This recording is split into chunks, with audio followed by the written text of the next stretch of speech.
The Dionysus Quarries landscape is an area of 135,000 square meters situated on the northwestern slope of Mount Pendalicon, the mountain which was a source to the famous Athens Acropolis marble.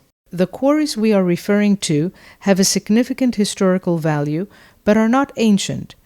These old quarries were thus abandoned in the 1960s, but when the project of their reconvention was commissioned to us in 1994, we had the rare chance to work with the last generation of quarrymen which had been trained as youngsters to this site. These 5 old quarrymen, just a few years before their pension, knew miraculous to our eyes ways of moving and handling immense marble stones on the mountain slopes. They also showed us, after our request, traditional ways of stone piling used by their primordial mentors, quarrymen from marble-producing islands of the Aegean. These techniques were, along with the rhymes of the awe-inspiring quarrying landscape, the keystones of our understanding of this exceptional site. What we understood as the essential property of this landscape was the tight entanglement of natural and man-made processes. The traditional quarrying methods used at these quarries left as a trace, on one hand, beautiful, even marble faces, as the natural fissures of the mountain marble were sprung to extract whole blocks. This process brought about the creation of a man-conducted procedure, which respected and activated a pre-existing natural structure, the mountain marble fissures. At the end of our collaboration, the quarrymen were very pleased and proud to have turned the mountain which they had destroyed some years ago into a new mountain landscape. They referred to us as mountain sculptors.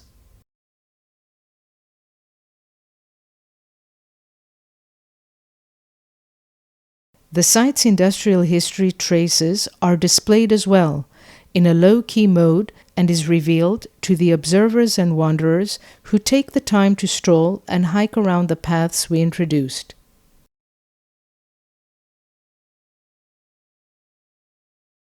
We conducted the revealing of another part of the quarry in proximity to the huge conic pile of gravel, which was buried under debris.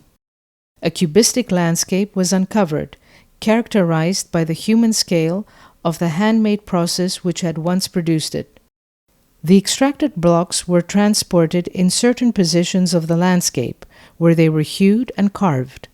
This process produced another breathtaking element of the quarrying system landscape: enormous stone piles with roughly conical shapes, starting from the hewing spots, widening while descending on the mountain slopes.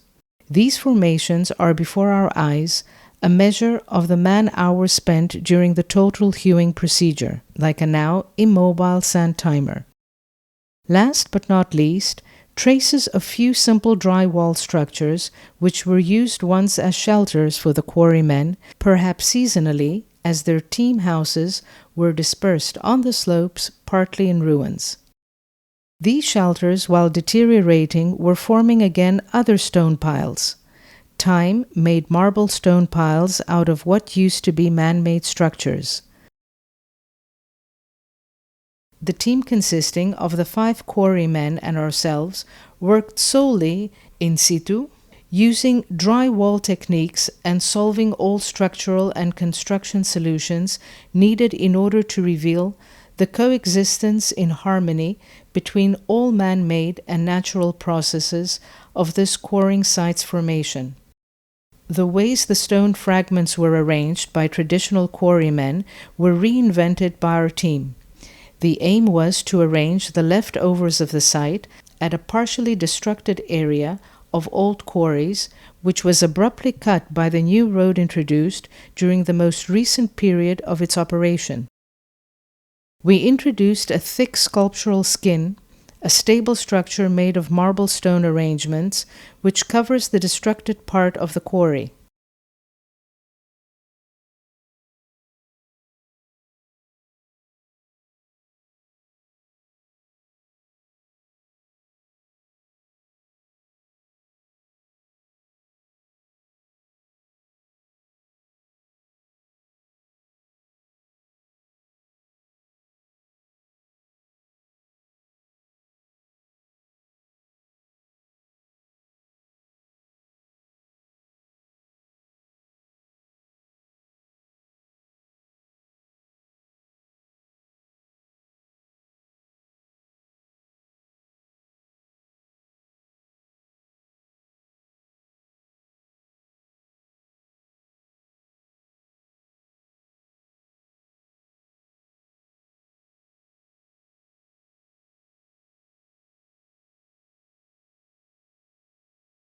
The 300 meters long slide defines an emblematic threshed marble embankment in the landscape of aesthetic and industrial history value. This ramp, when operating, was linked to the end of the industrial branch of the local train line at 575 meters above sea level. It still rises to the inactive marble production sites uphill, forming two marble block fastening platforms at the heights of 645 meters and 660 meters. The upper part of the slide is carved as a ramp into a mountain rock, and its upper end has been formed as a cubic void straight into the rock mass where fastening and sliding control devices were situated. The other fastening position is formed by two sets of angle-shaped, robustly built side-supporting walls facing one another. Made of huge-hewed marble blocks, this platform is traversed and divided by the slide. The ramp is preserved by our days almost intact, and the view from both platforms is breathtaking.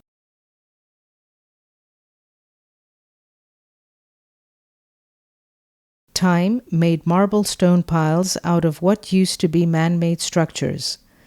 This almost circular link between all these processes and the way entropy and order link the different marble states which coexist on the site is what we aim to highlight the most into the landscape, from natural marble rock to cut and exposed marble face, from cut and exposed marble face to extracted marble block, from extracted marble block to thrashed gravel, from thrashed gravel to more or less organized man-made structures, from man-made structures to entropy-produced stone piles.